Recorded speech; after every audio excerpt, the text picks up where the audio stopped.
Hey everybody, Luke Parsons here with Corporate Fitness Works, and today we're going over week 4 of our Back to Basics campaign where we're talking about rowing. So rowing is an awesome movement for working, all the major muscles in your back, from your traps, which attach at the base of your neck and go down to the middle of your back, as well as your lats, which attach under your arm, connect all the way down at your hip and cover most of your back, as well as all of the smaller muscles that are in between those. So training your back through your workouts is going to be really important for keeping your spine, your neck, and even your hips in proper alignment. A lot of problems that people run into are caused by issues that are exacerbated by weakness in the back. This includes overuse problems, injuries, as well as malalignments throughout that spine, hips, and neck. And keeping all of that in proper alignment is really important for both athletic performance as well as overall health and well-being. And another reason that training your back through your workouts is really important is because through your day-to-day life, there's very few things you do that really, work and train those muscles in your back. And that's a reason that they're very prone to injury, is because of the rare times that those muscles do get worked. It's something like moving furniture or picking up something heavy, and that's when injuries can occur. So what we're going to do today is we're going to look at some different variations of rowing, a couple form focus points, as well as several common mistakes and how to fix those. Form focus point number 1, keep your spine in line. So I know you guys have heard that a number of times over the course of the series, but that's just how important this form cue is.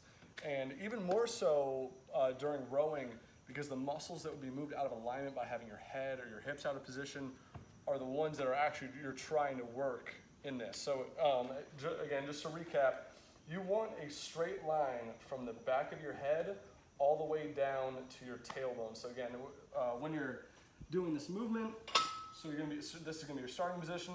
I want a straight line from the back of my head to my tail. I don't want my head arching up. I don't want my back rounded. I want the entire spine in a straight line during the entire movement. All right, once again, that prevents those muscles getting moved out of position and prevents excess strain on your neck or your lower back.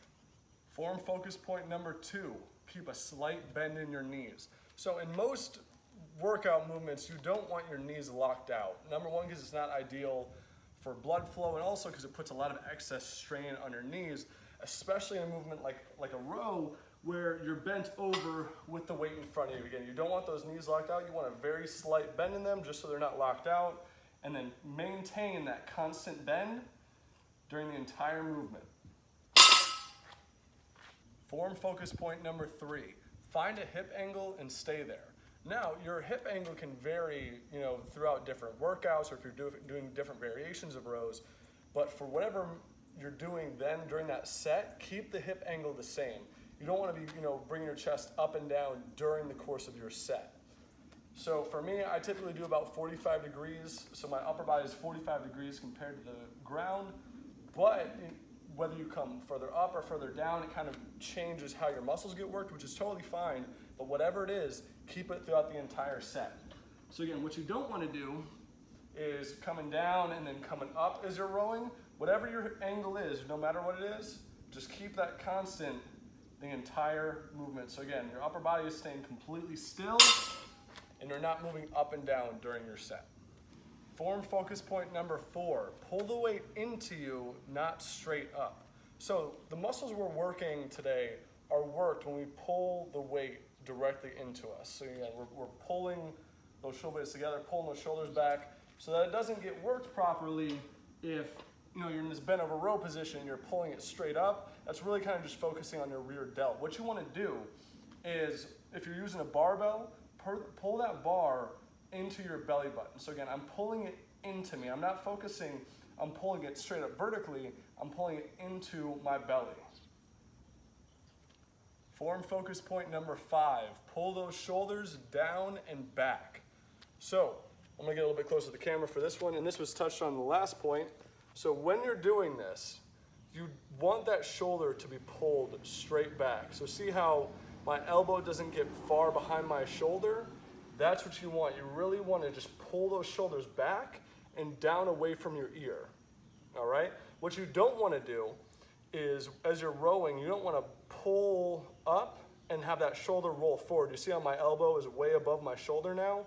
That really kind of takes the emphasis off of your lats and puts it on your rotator cuff, which number one, takes away from what we're really trying to work, and it puts you a little bit higher risk for injury.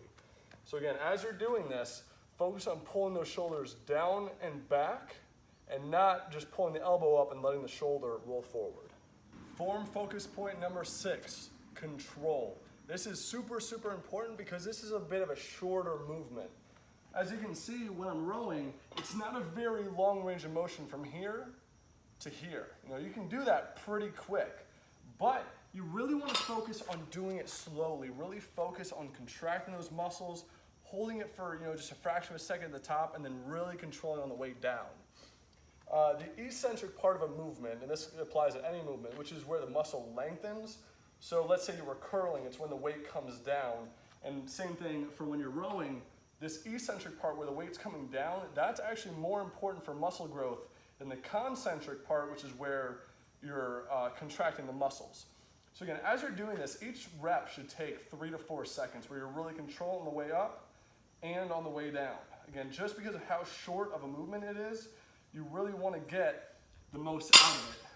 And you definitely don't want to yank the weight up and then kind of let it slam back down, because the position that your shoulders are in, you can really kind of hurt those rotator cuffs doing that. And again, you don't get the most out of the movement unless you're really controlling through the whole range of motion. All right, for a quick trainer tip, before I get into showing you guys a bunch of different variations, I just want to expand on how important doing different variations of this movement is. So the row, almost more than any other movement, has so many different variations to it.